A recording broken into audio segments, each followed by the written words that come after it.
Alrighty, back to things that you should know that you may or may not have learned yet. So today we're going to review how to open up a CT scan in the Carestream Kodak software. I usually use this icon right up here, the file folder. You can also use the file menu up there. You can also use, if it's visible on your screen, just missing here, there's also another little icon that shows up. I usually use this menu here. This allows me to sort things by date and time if I need to, or by tooth number. I can read comments, all that sort of stuff. Easiest way usually is to click on the 3D volume tab, bring up your 3D volume. You can double click on that or click on OK. And we'll use this as an example today of how to also crop and reorient our CT scan in case it was shot in a wrong orientation, for example with the chin too far up or down or the head twisted and tilted. This one is only slightly off, so it'll be a good example of some very minor corrections. We can crop it to reduce the amount of data. It doesn't help us that much speed-wise, but it's always worth the effort. So first we'll click on our cropping box. I'm going to go over here to the far right-hand screen, these three tabs. I'm going to pull this posterior section forward about to the middle of the spine when I'm looking here. What I frequently do is put my mouse in one area but look someplace else. So I'm going to just move that to a good spot for us. Try not to clip off the nose in this particular case. It's already kind of trimmed. We don't need too much more. Doesn't really hurt us either way unless we're doing a ceph, in which case we'll need the nose, and we'll also need the whole back part of the skull if we're doing cephalometric tracings. We can also make this whole thing narrower. If we grab hold of this in a different area, notice the finger as opposed to a four-headed arrow, we can move the whole box in any direction that we desire. Usually we don't want to crop off too much of the bottom. That's usually part of the jaw that we're pretty excited to see. A lot of our patients need implants, so we need to keep as much of that as possible. Make sure we have everything within our screen. We can bring this down a little ways. Now notice if we look at this area right here, this is the roof of the mouth, the palate, the inside of the nasal passage. That's actually angled slightly up. It indicates that the Frankfurt plane is also slightly up. So I'm going to re-angle that to be about the same angle. Kind of brings it so that when we bring up our pano, it looks in normal orientation for us. I'm just going to fix the side to side because I messed that up earlier. You don't have to take as much time as I did. Then we come down here. We can type in a new volume name for this. Always include the name volume, or at the very least the number 1, because we know that this was the very first scan. We looked over here. Our first menu here, we can see that this is volume 1. So we need to include the number 1 when we're naming this so that we know that this is still part of the first scan. We can also put in the date. I'm going to put cropped or cropped and rotated, so I'm going to do C and R. You can also put the date in there, but you don't want to use today's date. You want to use the date of the scan. The scan was not taken today. It was taken a few months ago. You could click skip down here if you want to skip all the way past all of this. Click on OK after you've written in the name. We'll just do OK because we already have a workup for this patient and I don't want to change it. Get rid of this little dark spot on your screen. So now it's reprocessing that whole 80 to 100 megabytes of data in a new orientation where it's slightly cropped, rotated. I didn't rotate it side to side, but we could have done that also. You can rotate those in any orientation. Normally it comes up this way. By the way, that first cropping and rotation screen might be skipped entirely. If it is, don't worry about it. It just brings you right to here. First thing that we usually do is look at our airway, which is this dark area right there. Also this area here in the back of the throat. So what I do is grab hold of our yellow line here, raise and lower it until we notice that this looks as smallest area possible. And a couple areas where it's fairly consistent And it's just a screening tool, it's not an exact measurement. There are some other softwares we can use which will give us precise measurements, but we won't worry about that. The numbers you'll notice should pop up where you put your first click. If we click over here on our measurement tool, it looks like a little ruler. Click at one end, click at the other end, we have our measurements. Also come over here on this sideways cut screen here. It's coronal screen, and we also do a measurement over there, a place where it looks like it's the smallest. Again, notice that the numbers end up in the first spot. You can take those numbers, click on them directly, and move them. If you find that that number is too hard to read because it came out right on top of a letter or some other structure, you can just click on that and move it.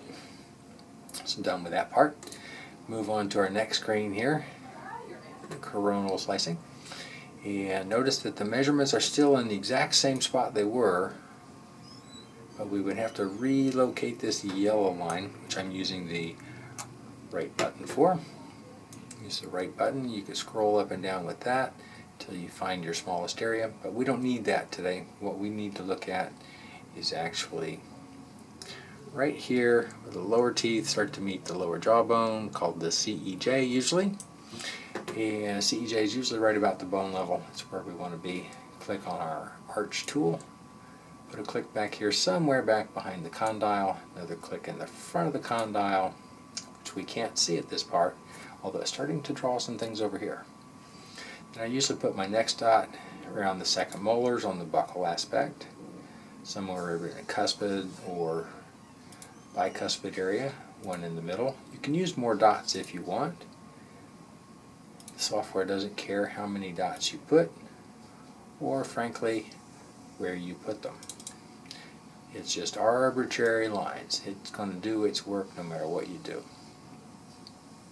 But we want this to look pretty much like a regular pano, so we're going to draw a nice pano curve. Hopefully you can see that.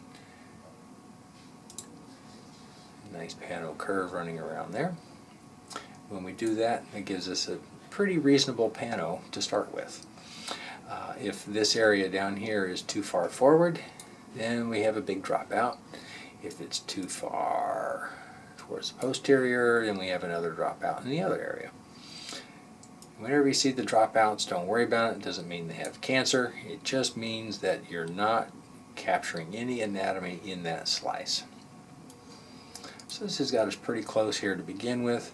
What we're really looking for is to see all of these structures. So we need to see our condyles up here. So we're going to raise this up above the joint space. We're going to lower this down to below the jaw. That's with this tool over here. In case you missed that, it kind of goes by quickly. It doesn't take a whole lot of time to do these if you don't want them to. Then I usually bring this up, just double check, make sure that this is somewhere back here around the ear, behind the ear canal, behind the condyle. If you notice this little point right here at the anterior portion of the condyle, that's where it starts to lead down here into the ramus. I usually put my dot right just medial of that, and that gives us a nice looking condyle there. You can see most of the jawbone there. If we go too far out, looks that way, too far in, just depends on the patient. They're all a little different. Your software may be set to draw this curve automatically. It's only right about 1 or 2% of the time. It's usually pretty far off. Don't worry about this dropout. We're going to fix that by making this really thick. That'll help us. So once I've got my condyles right, I bring this down to my maxilla. I want to see if I'm pretty close to catching these front teeth. So, well, I probably need to pull this out a little bit.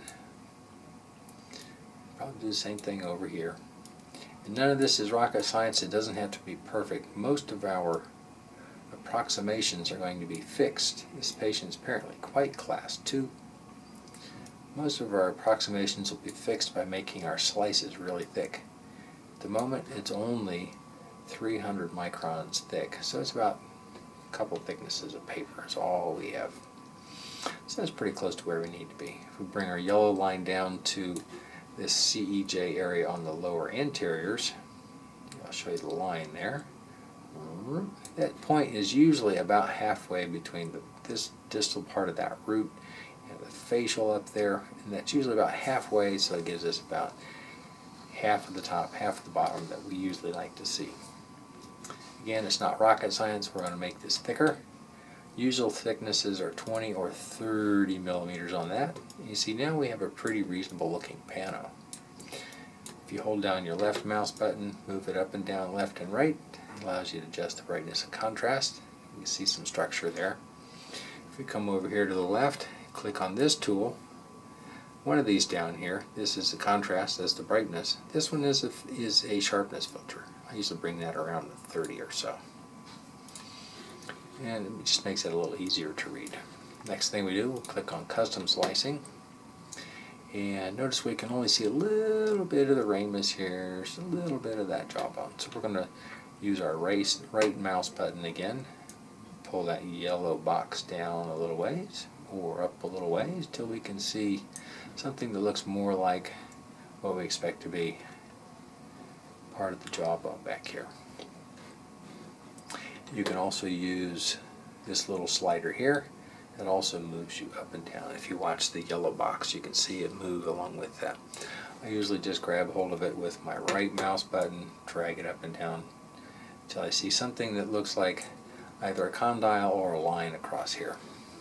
Come over here, click on my TMJ tool, click behind the condyle, in front of the condyle, and this line up here. It usually brings me somewhere in the sinus. Not critical.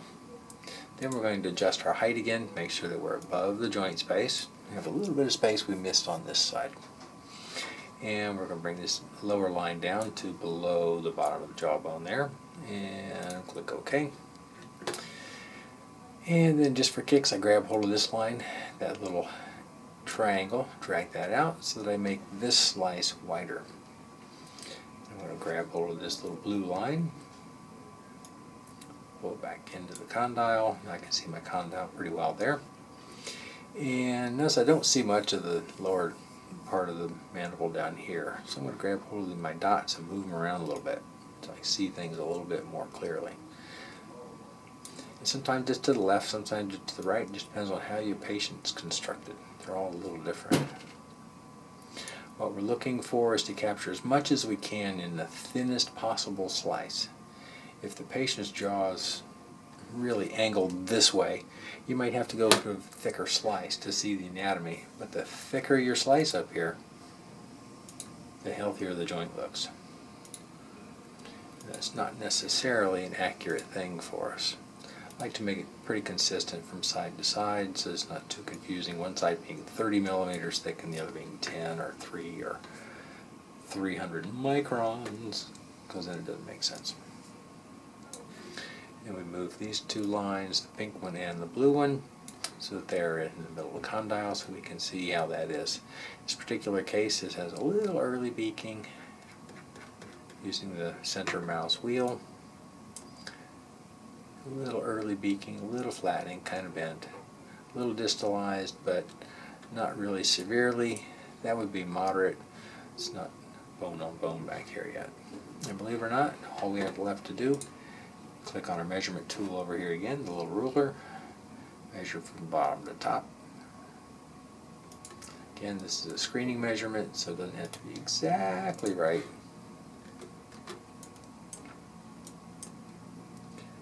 But from down here below the angle of the mandible up to the top of the condyle. Healthy measurements 65 to 75. This patient's just a little short. It kind of goes along with her being class 2. And we are actually done. Close that out. That will automatically save to your server so the next person can pull it up, perhaps in a treatment room, and be able to immediately see what you have done. Unfortunately, it doesn't show up anywhere else until after you have exited out, which does the actual saving for you. So we can pull it back up if we want, but we are done. Thank you.